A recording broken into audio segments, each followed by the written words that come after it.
Varicose veins కి సరైన చికిత్స కోసం సంప్రదించండి ఎవిస్ హాస్పిటల్. నమస్తే రమ్మగారు. నమస్తే జయ. చందమామ కథ ఏదైనా చెప్తారా? మహావీరుడి కథ చెప్తాం.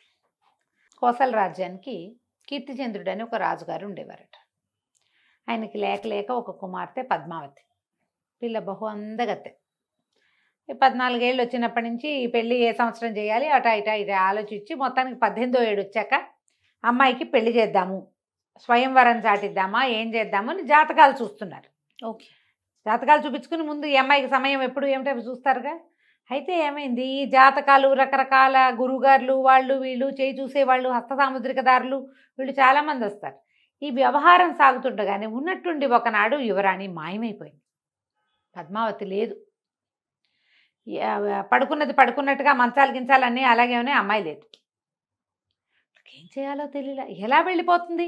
ఏ తలుపు గడియ తీసినట్టుగా కూడా లేదు. పోనీ అమ్మాయి బయటికి వెళ్తే అనంతరం అదే వెళ్ళిపోతే గడియలు తీసి ఉండాలి. అంతేగా.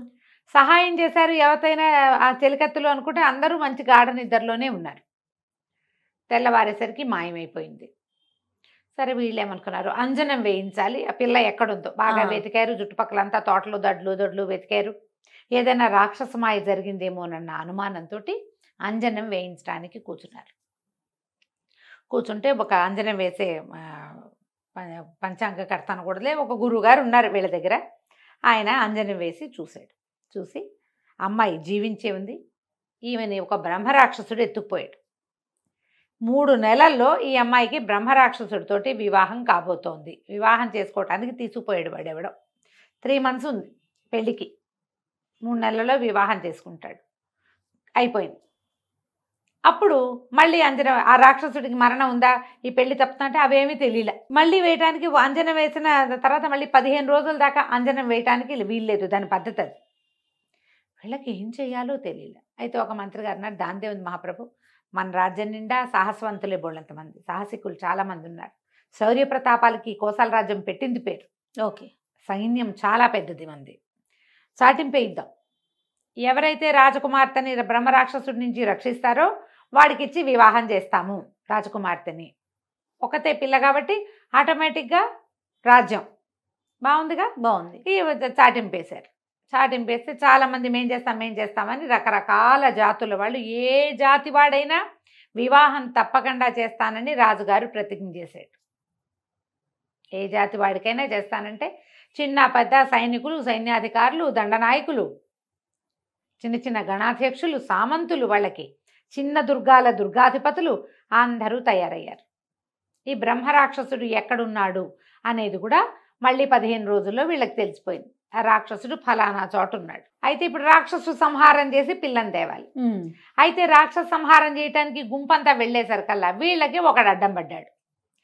ఏ అడవిలో, ఏ వింధ్యాటవిలో బ్రహ్మరాక్షసుడు ఉన్నాడని వీళ్ళు తెలుసుకున్నారో ఆ వింధ్యాటవి ముఖద్వారం దగ్గరే మహావీరుడు అనేవాడు ఒకడు కాచి కూర్చున్నాడు. వచ్చిన ప్రతి వాళ్ళని నాతో యుద్ధం చేయండి, తర్వాత రాక్షసుడితో చేద్దురుగాని అంటాడు.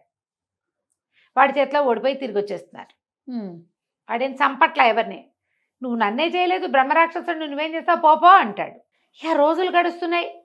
ఈ కౌశాంబి నుంచి, ఈ కోసల రాజ్యం నుంచి గుంపులుగా వెళ్ళటము, ప్రతివాడు వాడితో ద్వంద్వ యుద్ధం చేయటం, వాడి చేతిలో ఓడిపోవటం, తలకాయ దించుకుని మా వల్ల ఏమవుతుందని వచ్చేస్తున్నారు.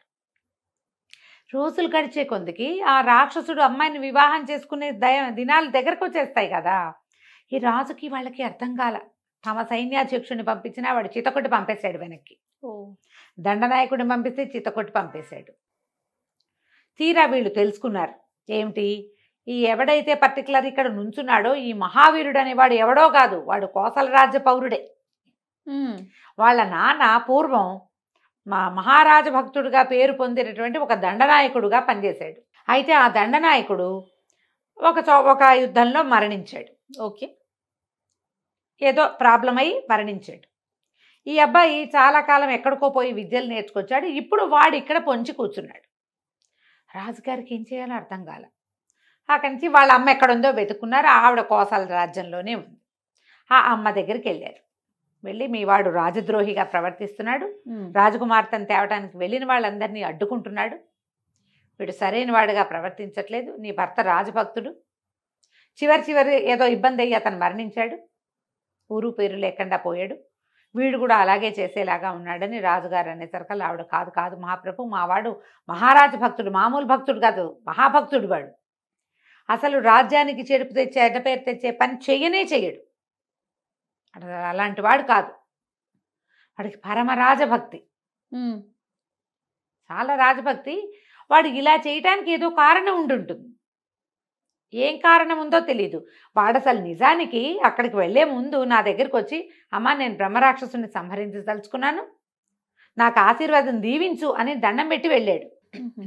చిన్నప్పటి నుంచి నా భర్త వాడు చిన్నప్పుడే చనిపోయాడు, ఊరు పేరు లేకుండా పోయాడని, నీకు అలాంటి చావు రాకూడదని నేను ఎప్పుడు చెప్పేదాన్ని. దాంతో మావాడు, అమ్మ ఈ మరణం లేకుండా, అంటే ఊరు పేరు లేని మరణం లేకుండా ఎవరైనా నన్ను ఎదిరించేవాడు లేని వరాన్ని పొందుతాను నేనని నా దగ్గర నుంచి వెళ్ళిపోయాడు. చిన్నప్పుడే 14 ఏళ్ల వయసులోనే వెళ్ళిపోయాడు. 10 సంవత్సరాలుగా వాడు ఎన్ని చోట్ల తిరిగి ఎన్నో విద్యలు నేర్చుకున్నాడు. మహావీరుడు వాడు, పేరుకు తగ్గట్టే. పైగా రాజభక్తుడు. కోసల రాజ్యం అంటే మా పరమ ప్రీతి. వాడు ఎక్కడెక్కడో ఉన్నాడు, నన్ను తీసుకెళ్ళలా, వాడు మళ్ళీ వెనక్కే వచ్చాడు. పైగా బ్రహ్మరాక్షసుని చంపుతానని దీవెనలు అడిగాడు నన్ను. అతను ఎందుకు ఇలా తిరగబడుతున్నాడో నాకు కూడా తెలియటం లేదండి. మా అబ్బాయి అలాంటి వాడు కాదని ఆవిడ ఏ ఒట్టు పడితే ఆ ఒట్టేసి. రాజు మంత్రి ఏమన్నది, మరి ఏదో మతలబు ఉంది ఇక్కడ, ఏమిటి ఉంది ఇక్కడ చూద్దాం అనుకున్నారు. సరే వీళ్ళేమనుకున్నారు, ఇట్లా సైనికులు మామూలు వేషాలు వేసుకెళ్తే రండి నా మీద కత్తి యుద్ధానికి అంటాడు వాడు. అలా కాదని ఒక రైతు కూలి వేషం వేసుకుని, రైతుల వేషాలు వేసుకుని రాజుగారు మంత్రి గారు అక్కడికి పోయారు. మహావీరుని చూస్తే ఆశ్చర్యపోయారు. వాడు మంచి చువ్వలా ఉన్నాడు.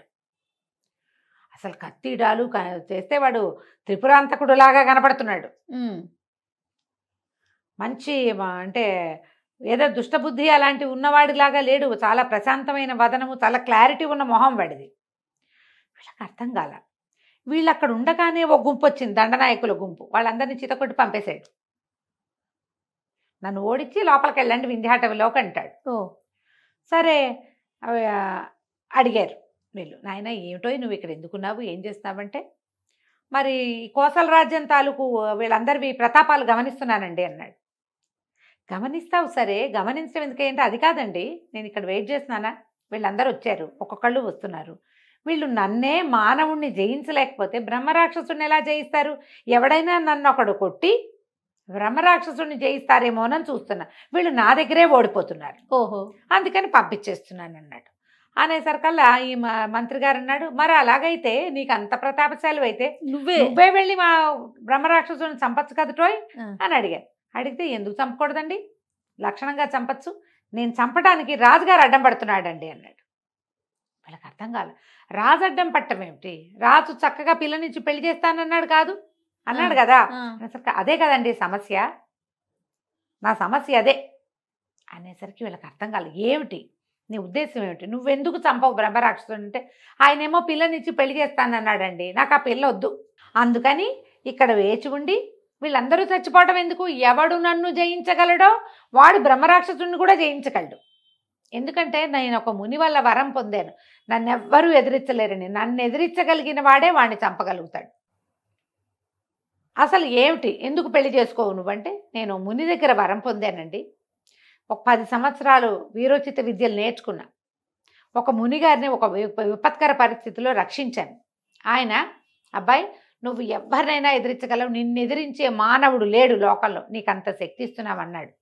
అయితే నువ్వు మానవాతీత శక్తిని కూడా నువ్వు జయించగలవు, కానీ నువ్వేదైనా మానవాతీత శక్తిని అంటే ఈ బ్రహ్మరాక్షసులు, పిచ్చచ్చాలు, దయ్యాలు, గంధర్వులు, యక్షులు, కిన్నరులు, కింపురుషులు ఉన్నారు కదా, అవును, వాళ్ళని ఎవరినైనా నువ్వు జయించాలంటే నీ తల్లి దీవెన అవసరం. నువ్వు 10 సంవత్సరాలుగా మీ అమ్మ చేత అన్నం తింటలా, నువ్వు బయట ఉన్నావు, మానవుడికి ప్రధాన రక్ష వాడి తల్లి దీవెన. కాబట్టి నువ్వు ఎవరినైనా మానవాతీత శక్తిని చంపాలంటే, ఎదిరించాలంటే మీ తల్లి దీవెన కాళ్ళకి దండం పెట్టి వీడిని జయించటానికి నాకు అనుజ్ఞివ్వు, దీవెనివ్వు అని మీ అమ్మతోటి అనిపించుకుని అప్పుడు వెళ్తే నువ్వు రాక్షసులను కూడా జయించగలవని చెప్పారు. నేను ఆ వరం పొంది తిరిగి వస్తూ ఉండగా ఒక దొంగల గుంపు ఎదురైంది. ఆ దొంగలు ఒక పల్లెటూరులో ఒక చంద్రిక అనే మహాద్భుత సౌందర్యవతి అయిన ఒక పిల్లని చూసి ఆ దొంగల నాయకుడు ఆ పిల్లని మోహించాడు. ఆడ పెళ్లిలో కొల్లగొట్టారు. ఓ పెళ్లిని కొల్లగొట్టడానికి వెళ్ళారు దొంగలు, బందిపోట్లు అలాగే కదా వెళ్తారు. ఆ ఊళ్ళో పెళ్ళి ఉందనగానే అంత పడిపోతుంది దండంతా. పెళ్లిలో ఉన్న వాళ్ళందరినీ చావగొట్టి చెవులు మూసి అందరూ బంగారాలు పెట్టుకుంటారు పెళ్లిళ్లలో. సంపద ప్రదర్శన జరుగుతుంది. మొత్తం సంపద అంతా కొల్లగొట్టి ఆ పెళ్లి కూతురు అద్భుతంగా ఉన్న ఒక పల్లెటూరు పిల్ల చంద్రికని చూసి దాన్ని పెళ్లి చేసుకోవాలని నిశ్చయించుకుని పెళ్లి చేసుకోవడానికి కన్యాదానం చేయడానికి వాళ్ళ అమ్మని నాన్నని కూడా తీసుకుని పెళ్లి చేయడానికి పురోహితుడిని కూడా తీసుకుని వెళ్తున్నారు. ఆ పిల్ల గోల్మని ఏడుస్తోంది వీడిని పెళ్లి చేసుకోవటానికి, ఆ దొంగ వెధవని. అక్కడి నుంచి వాళ్ళ అమ్మా నాన్న కూడా దుఃఖిస్తున్నారు. పురోహితుడు నెత్తి మీద చేతులు పెట్టుకుని ఉన్నాడు. ఎప్పుడైతే వాళ్ళు ఎదురుపడి వీళ్ళు ఏడుస్తున్నారో ఈయన ఈ కుర్రాడు మహావీరుడు తన శక్తిని పరీక్షించడానికి ఆ పెద్ద పెద్ద మంచి బ్రహ్మాండమైన పర్సనాలిటీస్ ఉన్న ఆ దొంగల దండుని ఎదుర్కొన్నాడు. చెప్తున్నాడు అనమాట, దొంగల దండులో ఉన్న 40 మందిని చావగొట్టి చెవులు మూసాను నేను. పారిపోయారు వాళ్ళంతా, సంపదంతా వదిలేశారు. అయితే ఏమైంది, వాళ్ళ ఇంట్లో దింపుదామనుకున్నాను. తల్లిదండ్రి పిల్ల పురోహితుడు ఉన్నారు కదా. అయితే తల్లిదండ్రి ఏమన్నారు, నాయన శుభ్రంగా పెళ్లి సంబంధం కుదిర్చాం, పెళ్లి కాస్త ఆగిపోయింది, ఇప్పుడు మేము మళ్ళీ వెనక్కి ఊరు వెళ్ళినా పెళ్లి కుదరదు. ఇంకా పెళ్లి ఆగిపోయిన పిల్లకి పెళ్లిళ్ళు కాబట్టి పాత రోజుల్లో జరిగేది కాదు. ఈ పిల్ల ఏదో దురదృష్టి జాతకురాలు అనుకుంటారు. ఈ వచ్చిన దొంగ వెధవుల పెళ్లి వాళ్ళని చావచిత కొట్టారు. పెళ్లి కొడుకు ఏ స్థితిలో ఉన్నాడో కూడా తెలియదు. వాళ్ళు చిచ్చి మీ సంబంధం మాకు వద్దనొచ్చు, మరి ఇప్పుడు మా పిల్ల బతుకు ఏమిటి, పెళ్లి జరగదు దీనికి. ఇంకా కన్యాదానం చేయడానికి మేమిద్దరం ఉన్నాం, అమ్మా నాన్న. పెళ్లి చేయడానికి పురోహితుడు ఉన్నాడు, పిల్ల సిద్ధంగా ఉంది. బాబు బంగారు కొండలా ఉన్నావు, మా పిల్లని పెళ్లి చేసుకో అన్నాడు. నేను కూడా ఇంటికెళ్ళినా పెళ్లి చేసుకోవాలి, పెళ్ళి ఎలాగూ తప్పదు, పిల్ల చూస్తే చక్కగా లక్షణంగా ఉంది, మా జాతే కదా అని ఆలోచించుకుని పెళ్లి చేసుకున్నానండి. అడవిలో చంద్రికను తీసుకుని మా అమ్మని కలవడానికి నేను ఇంటికి వస్తుంటే ఒక బ్రహ్మరాక్షసుడు ఎదురయ్యాడు. వాడే వీడు. ఆ బ్రహ్మరాక్షసుడు ఏం చేశాడు, నన్ను కొట్టి, చంద్రిక మహాద్భుత సౌందర్యవతి కాబట్టి ఈ పిల్ల నాకు నచ్చింది, ఇట్లా పల్లెటూరు పిల్లని ఒక పిల్లని చేసుకోవాలనుకుంటున్నాను, 3 నెలల తర్వాత నేను 8 మంది మానవ కాంతల్ని పెళ్లి చేసుకోబోతున్నా, అందులో ఇదొక కాంత అని ఆ చంద్రికను తీసుకుని వెళ్ళిపోయాడు. అయితే ఏమైంది, నేను ఎవరైనా నన్ను ఎదుర్కోలేరు, నేను మునివరం ఉంది. కానీ వీడు మానవాతీత శక్తి. ఈ మానవాతీతుడిని జయించాలంటే నేను మా అమ్మ దీవెన పొందాలి. నేను బాగా 100 రామళ్ళ దూరంలో ఉన్నా, మా అమ్మ లేదు అక్కడ, నేనేం చేయను. అందుకని ఏం చేశారు, చంద్రికను వాడిని తీసుకెళ్ళిపోనిచ్చి, ఇంకా వాడు 3 నెలల సమయం చెప్పాడు కాబట్టి పరిగెత్తుకుంటూ ఊరొచ్చి మా అమ్మ దగ్గర దీవెనలు తీసుకున్నా చంద్రికను రక్షించుకోవటానికి. ఇంతలో ఏమైంది, ఈ వ్యవహారం వచ్చింది. ఈ వ్యవహారం వస్తే రాజుగారు ఏం చెప్పారు, ఎవరైతే బ్రహ్మరాక్షసుని సంహరిస్తారో వాడికి తన కూతుర్ని ఇస్తానని పెళ్లి చెప్పారు. నేనేమో కోసల రాజ్య పౌరుణ్ణి, రాజాజ్ఞ శిరోధార్యం. ఇప్పుడు గనక నేను బ్రహ్మరాక్షసుని చంపానంటే నేను రాజకుమార్తెని పెళ్లి చేసుకోవాలి. నేను ఏకపత్ని వ్రతుడుగా ఉండదలుచుకున్నా. మా నాన్న తాత ముత్తాత అందరూ ఏకపత్ని వ్రతులే మా ఇంట్లో. నేను ఆ వ్రతం చెడగొట్టాలని అనుకోవటల్లా. చంద్రిక పైగా నా భార్య కొత్తగా ఇప్పుడే పెళ్ళయింది. నేను ఇప్పుడు రాజకుమార్తెను పెళ్లి చేసుకుంటే చంద్రిక అన్యాయం అయిపోతుంది, నా వ్రతం పోతుంది. అందుకని ఇక కోసల ప్రజల్లో ఎవరైనా సరే ఒకడు నాతో ధీటైన వాడు కనపడతాడేమో, వాణ్ణి ఈ బ్రహ్మరాక్షసుడి దగ్గరికి పంపిద్దామని వేచి ఉన్నా. రాజుగారు ఈ మాట చెప్పాడు కాబట్టి నేను చంపానంటే నేను దొరికిపోతాను, అందుకని నేను ఇక్కడే ఉన్నానంటే అప్పుడు రాజుగారు అన్నాడు, బాబు దాని దేవుంది నాయన, నువ్వు వాడిని చంపి మా పిల్లని మాకు అప్పచెప్పు, మా అబ్బాయిని పెళ్లి చేసుకోవాలన్న నియమం లేదు అంటే మీరు ఇది ప్రతిజ్ఞ చేయండి అన్నాడు. వెంటనే మళ్ళీ రాజుగారు ఊళ్ళో టంకేయించారు.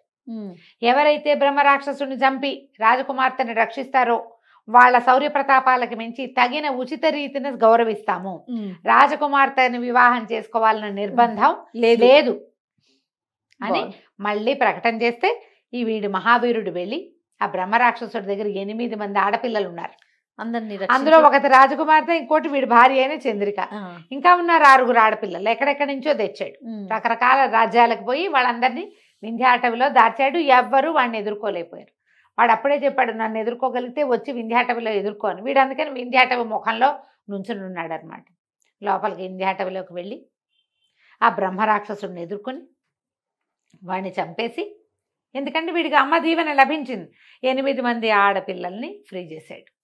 తన భార్యను తను తెచ్చుకుని రాజకుమార్తెని సగౌరవంగా మహారాజు దగ్గర చేర్చాడు. మిగతా 6 పిల్లల్ని ఏ రాజ్యాల వాళ్ళనో కనుక్కుని రాజుగారే ఎవరిళ్ళకి వాళ్ళని, పెద్ద పిల్లలు కదా పెళ్ళిడు పిల్లలుగా, సగౌరవంగా ఆడపిల్లల్ని పంపించేశారు. రాజకుమార్తెకి తర్వాత కాలంలో వివాహం జరిగింది. ఈ మహావీరుణ్ణి సర్వసైన్యాధ్యక్షుడిని చేసి తన దగ్గరే పెట్టుకున్నాడు రాజుగారు. అతన్ని ఎవరు ఎదిరించలేరు. రాజ్యం చల్లగా ఉంటుంది, ఏ సంక్షోభానైనా అతను ఎదుర్కోగలడు. కాబట్టి ఇలా చేసి ఈ మహావీరుడిని యొక్క ప్రతిజ్ఞని నిలబెట్టాడు రాజుగారు. కథ కంచికి మనం ఇంటికి. బాగుంది రమ్మగారు. నమస్తే అండి. నమస్తే.